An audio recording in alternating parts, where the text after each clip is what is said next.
gostaria de ler com você Mateus, capítulo 5, os versículos 13 a 16. Evangelho de Mateus, capítulo 5, os versículos 13 a 16. Eu estou usando a NAA, Nova Almeida atualizada. Glória a Deus. Deus abençoe, irmão. A palavra de Deus diz: vocês são o sal da terra. Ora, se o sal vier a ser insípido, como lhe restaurar o sabor? Para nada mais presta, senão para ser lançado fora, ser pisado pelos homens. Vocês são a luz do mundo. Não se pode esconder uma cidade situada no alto de um monte. Nem se acende uma lamparina para colocá-la debaixo de um cesto, mas num lugar adequado, onde ilumina bem todos os que estão na casa. Assim brilhe também a luz de vocês diante dos outros, para que vejam as boas obras que vocês fazem e glorifiquem o Pai de vocês, que está nos céus. Até aqui, irmãos.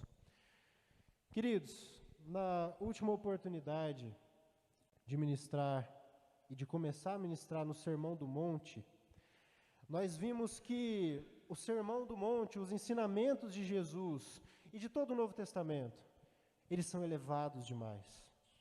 Quando Jesus vem, ele não torna aquele peso que muitas pessoas sentiam de ter que obedecer à lei, esse peso não se torna mais leve, porém mais pesado, pelo sentido, pela ótica da lei. Porque a lei, ou pelo menos a interpretação que os mestres tinham da lei, era uma interpretação puramente exterior, de obras externas, de feitos externos, de datas, calendários, dietas. E tudo aquilo que Deus verdadeiramente queria do seu povo, que era mexer com o íntimo do seu ser, trazer pessoas aos seus pés, que amassem ao Senhor verdadeiramente. Mas aquele povo, ou pelo menos a grande parte, nós não podemos ser injustos aqui, muitos mestres da lei se converteram, fariseus se converteram, saduceus se converteram. Mas é nítido pela palavra que boa parte deles permaneceu nas suas próprias interpretações da lei. E nós vimos que o Sermão do Monte começa não mandando a gente fazer algo, mas simplesmente falando: olha, bem-aventurado quem é. Bem-aventurado quem é pobre em espírito, bem-aventurado aqueles que choram, bem-aventurados os mansos. Mas que grande peso, irmãos. Porque como nós vimos, nós muitas vezes não possuímos, em alguns momentos do nosso dia, essas características. De reconhecermos que nós somos pobres em espírito, que nós somos miseráveis, de chorarmos e de buscarmos refúgio em Deus somente, e não nas fugas do dia a dia ou no pecado. Muitas vezes nós não somos mansos, nós não temos fome e sede de justiça, pelo contrário, aplaudimos a injustiça. Muitas vezes nós não somos misericordiosos com as pessoas, mesmo Deus tendo sido misericordioso para conosco. Muitas vezes nós não somos limpos de coração, nós erguemos nosso coração falsos ídolos e falsos deuses, que nós adoramos em secreto. E por aí vai, irmãos. Mas nós entendemos também que a chave para entender esse sermão, que é tão elevado, que é uma moral tão elevada, está na primeira bem-aventurança: bem-aventurados os pobres em espírito, porque deles é o reino dos céus. O reino dos céus não é para aqueles que se acham perfeitos. O reino dos céus não é para aqueles que batem no peito e falam: eu posso cumprir isso, isso é moleza para mim. Não. O reino dos céus é para aqueles que reconhecem a sua pobreza espiritual. O reino dos céus é para aqueles que dependem totalmente, exclusivamente de Jesus Cristo, e não das suas próprias obras, e não dos seus próprios méritos, e não dos seus próprios feitos. O reino dos céus e a segurança da salvação não é para aqueles que falam: bom, hoje eu fui no culto, então minha conta está paga. Mas é para aqueles que batem no peito e falam: Senhor, tem misericórdia de mim, porque eu sou pecador. Irmãos, até o fim desse sermão e até o fim da nossa vida não é diferente. Se nós não entendermos que nós somos pobres em espírito, pode acontecer duas coisas. A primeira delas é a gente se desesperar, porque a gente não é perfeito. A segunda é a gente fingir que a gente é perfeito. Mas quando nós entendemos que nós somos pobres em espírito, tudo que está escrito aqui, nós buscamos no poder do Espírito Santo, olhando para Cristo, entendendo que Ele foi perfeito em nosso lugar. Irmãos, continuando então a esse sermão, continuando entendendo que nós somos pobres em espírito e dependemos totalmente de Deus para sermos salvos e para fazermos boas obras, o texto diz: vocês são o sal da terra. A primeira coisa que me chama a atenção aqui, irmãos, é a palavra vocês. É claro que dessa palavra a gente não pode fazer um malabarismo teológico, né? Mas, irmãos, por mais que Jesus tivesse como alvo cada pessoa individualmente, a gente não pode negligenciar ou esquecer da importância do coletivo. Vocês são. Então, ser sal, ser luz também, não é uma característica que a gente pode pensar assim, bom, eu vou ser sal e luz sozinho. E eu não preciso de ninguém mais, porque eu busco a Deus, porque eu oro a Deus, porque eu tenho a minha vida com Deus. Amém. Mas Jesus diz, vocês são. Em vários momentos da palavra de Deus, nós vemos a importância do coletivo e o quanto o coletivo, o corpo de Cristo, é importante para a evangelização, para a edificação. Em João capítulo 17, Jesus ele ora ao Pai pedindo para que todos nós fôssemos um. Para quê? Para que as pessoas crescem, que o Pai o enviou. Irmãos, também o apóstolo Paulo diz para nós edificarmos uns aos outros em várias das suas epístolas. Então, quando Jesus começa, ele olha para os discípulos que foram comprados com o sangue de Cristo, que faziam parte, ou pelo menos de maneira consumada, em Atos 2, com a descida do Espírito Santo, fariam parte da igreja. Ele não chama apenas um de nós. E nós precisamos individualmente fazer diferença no nosso serviço, na nossa família, mas Ele nos chama como corpo. Ele nos chama como um grupo de discípulos que está aprendendo de Jesus e que juntos, aprendendo e edificando uns aos outros, tem muito mais força, muito mais capacidade de ser sal, de ser luz. Vocês são coletivo. Depois, outra palavra que me chamou a atenção, vocês são. Jesus não diz, vocês têm o sal, vocês têm a luz, mas vocês são. E aqui a gente vai entender que o negócio fica elevado de novo. Porque Jesus não está falando apenas de uma palavrinha que eu dou para o meu colega. Olha, eu tenho palavras muito boas, minhas palavras são sal, mas o meu comportamento não é. E aqui, irmãos, eu gostaria de deixar algo bem claro. Nós somos imperfeitos. Nós falhamos com as pessoas. Nós falhamos com os nossos irmãos. E é justamente por isso que mais para frente Jesus nos dá uma oração diária, conhecida como Pai Nosso, e nos ensina a pedir perdão para Deus e nos ensina a perdoar as pessoas que nos ofenderam. Por quê? Porque a nossa vida não é perfeita e Jesus já sabia disso. Mas a grande questão, irmãos, é que é justamente por isso que esse sermão é elevado demais.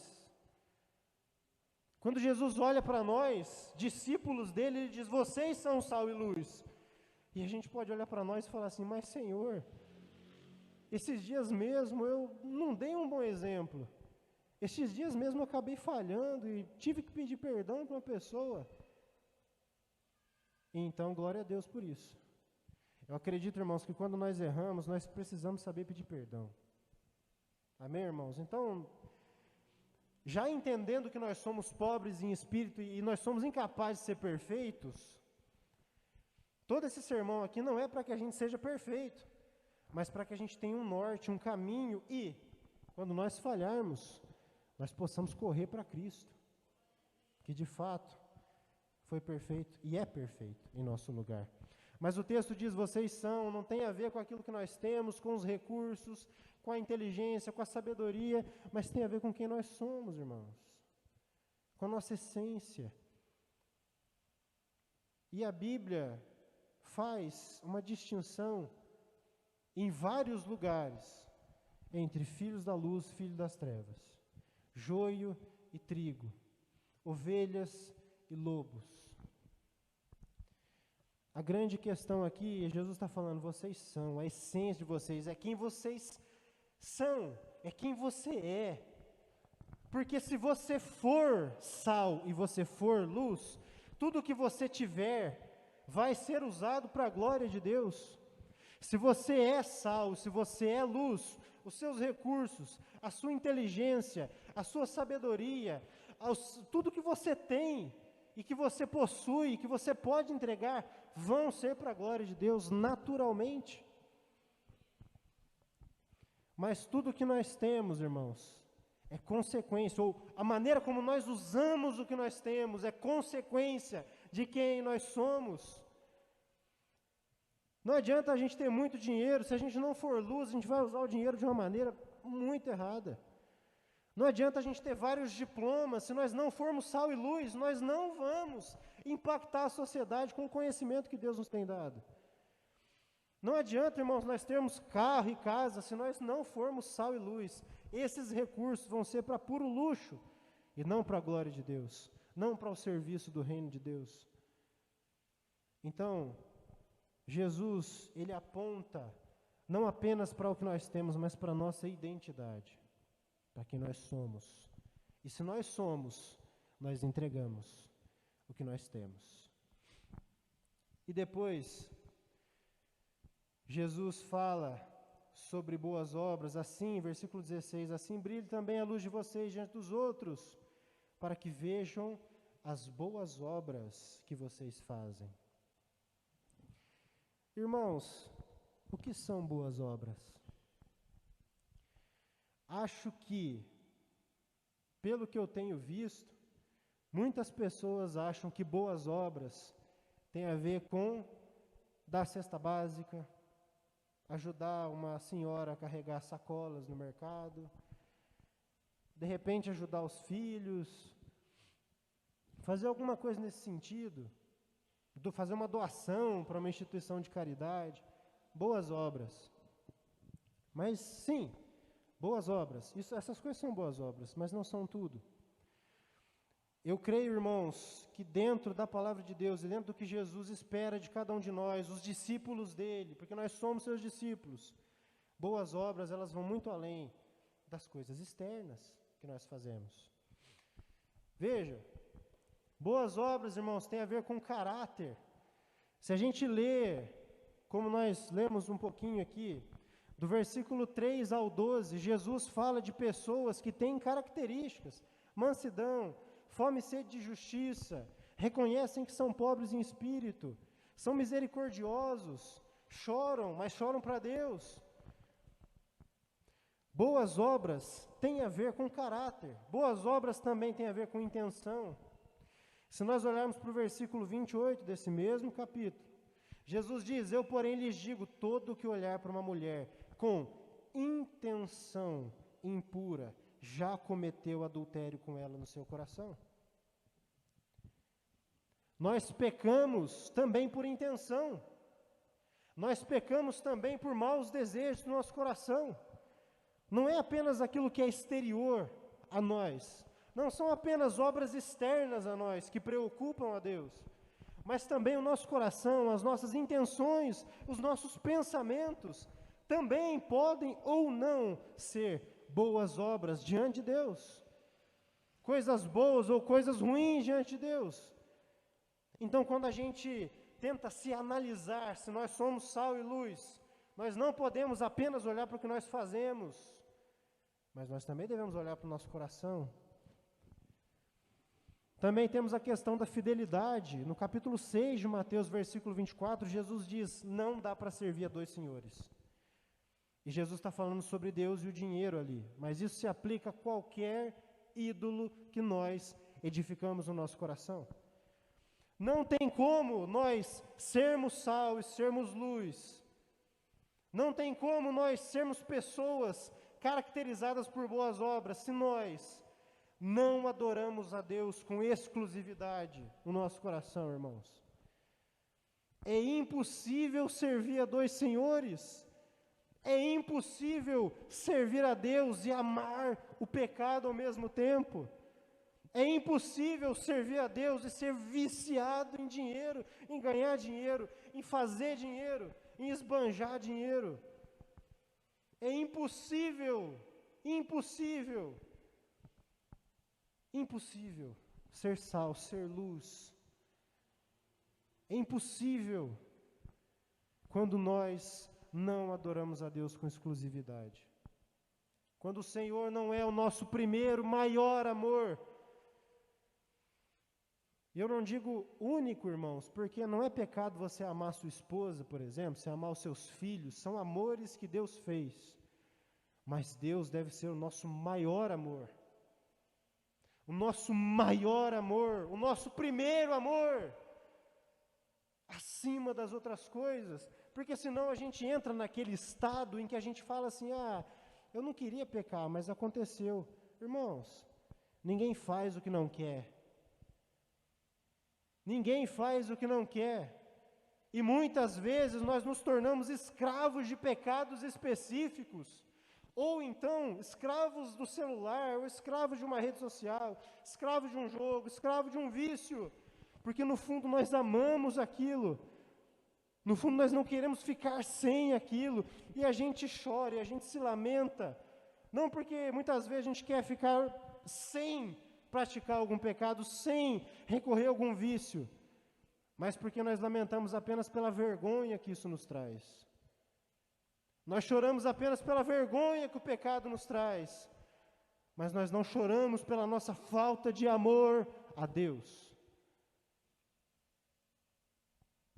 Mas aquele que é sal e aquele que é luz, luta todos os dias contra os falsos deuses que se apresentam a ele.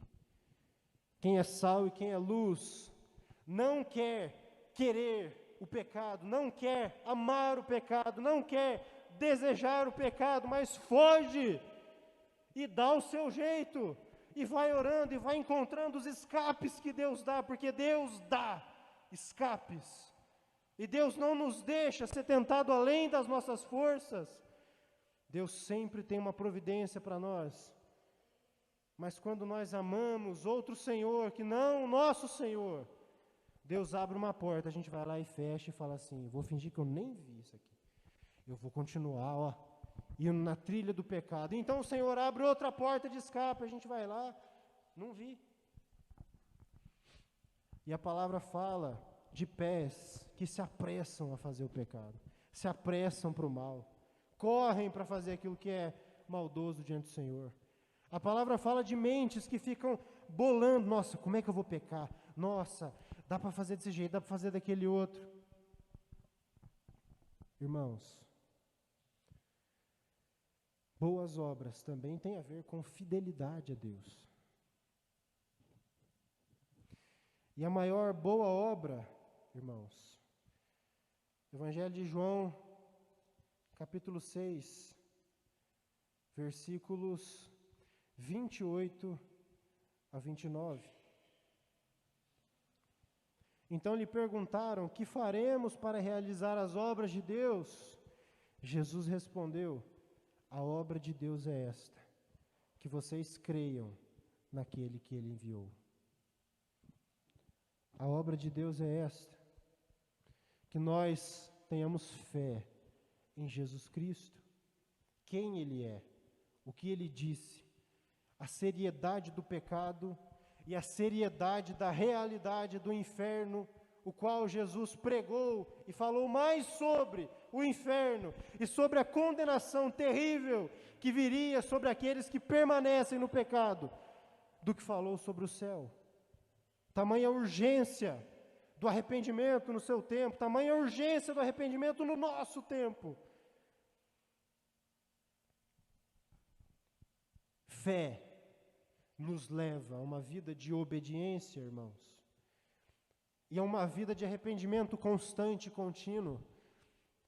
Fé não nos leva à perfeição, pelo menos não aqui, mas a fé nos leva a um caminho que nós subimos degraus, nós avançamos, nós progredimos por causa do amor que nós temos a Deus e por causa que nós cremos que tudo que Jesus disse é verdade.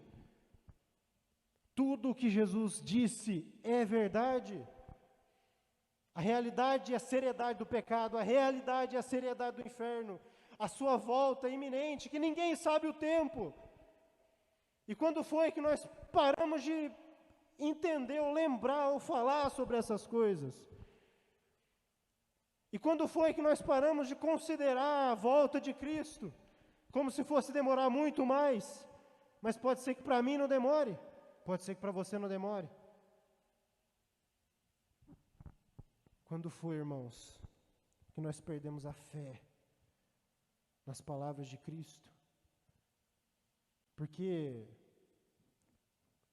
quando nós temos uma fé viva no Senhor, nós não nos acomodamos. Quando nós temos uma fé viva no Senhor, nós continuamos nos movendo em prol do reino, para a nossa santificação e para tudo aquilo que a palavra diz, que nós fomos chamados a ser e fazer. Não tem como ser sal, ser luz e ter boas obras se nós não temos fé em Jesus Cristo. E por último, irmãos, Mateus 5, verso 16 ainda: assim brilhe também a luz de vocês diante dos outros, para que vejam as boas obras que vocês fazem e glorifiquem o Pai de vocês que está nos céus. Aí a gente entende a necessidade de ser luz, entende a necessidade de ser sal, de conservar o mundo da maldade, do potencial do pecado. Imagina, irmãos, que o mundo, ou que o pecado, é como se fosse uma Ferrari na sua mão. Vai de 0 a 100 rapidinho. O que freia, o que não deixa que esse carro vá a toda velocidade? O que não deixa que o pecado vá a toda velocidade? Tenta andar de Ferrari em Pinhal para você ver o que acontece. Cheio de redutor. Você não consegue, cheio de curva. Você não anda 100 por hora. Você não é tão rápido quanto você poderia. Assim também é o efeito da igreja na sociedade, que é uma das formas de Deus refrear o mal, o potencial do mal no mundo. Pessoas não pecam tanto quanto gostariam de pecar, porque no mundo tem leis. Dependendo do que você faz, você é punido, você é preso. E dependendo dos pensamentos que você tem, você às vezes não compartilha com alguém, porque o fulano é crente, eu não vou falar essas coisas perto dele. Irmãos, o sal faz isso. Conserva, refreia a proliferação do pecado. Mas se nós entrarmos nessa de cabeça, irmãos, vou ser sal, eu vou ser luz, e aí de repente a gente começa a buscar a Deus, e as coisas começam a acontecer, pessoas começam a se converter, a palavra de Deus é anunciada, pessoas vêm e falam assim: nossa, rapaz, você é uma bênção, ora por mim, nossa. Aí nesse ponto, a gente tem que ter cuidado, porque a glória de tudo isso não é nossa, irmãos. O mérito de tudo isso não é nosso, irmãos. A glória, quando nós damos os recursos que nós temos, quando nós ensinamos a palavra de Deus, quando nós edificamos um irmão, quando nós somos obedientes a Deus e falamos aquilo que Deus tem falado para nós, quando nós fazemos tudo aquilo que agrada a Deus, a glória não é nossa, a glória é dele. Para que vejam as boas obras que vocês fazem e glorifiquem o Pai de vocês, que está nos céus.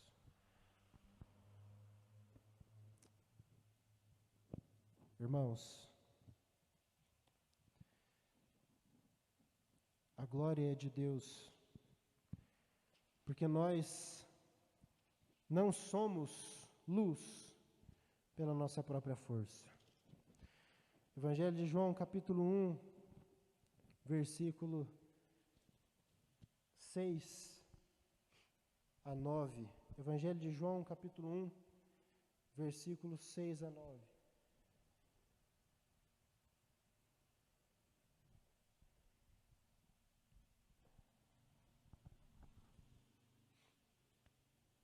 Houve um homem enviado por Deus, e o nome dele era João.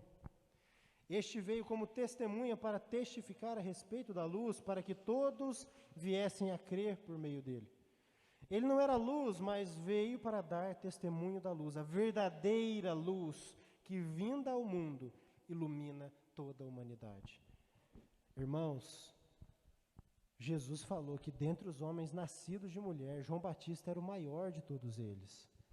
Tem muita discussão sobre o que isso significa, mas no mínimo, dentre todos os homens do Antigo Testamento até o momento em que Jesus chega, ninguém foi maior do que João Batista. De todos os homens que nasceram de mulher, ele era o maior. Esse cara era fora da curva, irmãos. Ele abriu mão de tudo para morar no deserto, para vestir roupas de qualquer jeito, para comer gafanhoto, só para pregar o arrependimento, obedecer a Deus, glorificar a Deus, abrir o caminho para Deus. Esse cara é nota 10. Mas o texto diz, ele não era a luz, ele não era a verdadeira luz. Porque, irmãos, não importa o quão grande a gente pareça, o quão inteligente, ou quão amável, ou quão misericordioso, ou quão prestativo a gente pareça, ou quão obediente a gente pareça, a luz não é nossa. Nós não temos luz de nós mesmos, mas tudo que é bom que a gente faz vem do Pai das luzes, do qual procede toda boa dádiva, irmãos. Tudo que é bom vem dele, todas as boas obras, os dons, as habilidades vêm do Senhor. Então que ele seja glorificado por tudo o que nós fizermos. Ele é digno, irmãos, de toda a honra e de toda a glória. E nós só podemos também ser sal e ser luz, para concluir aqui, porque ele nos tirou do império das trevas e nos transportou para o reino do seu Filho amado. Ele nos tirou daquela condição imunda de pecado, de desconhecimento de Deus, de ignorância, de falta do amor verdadeiro que vem em Cristo.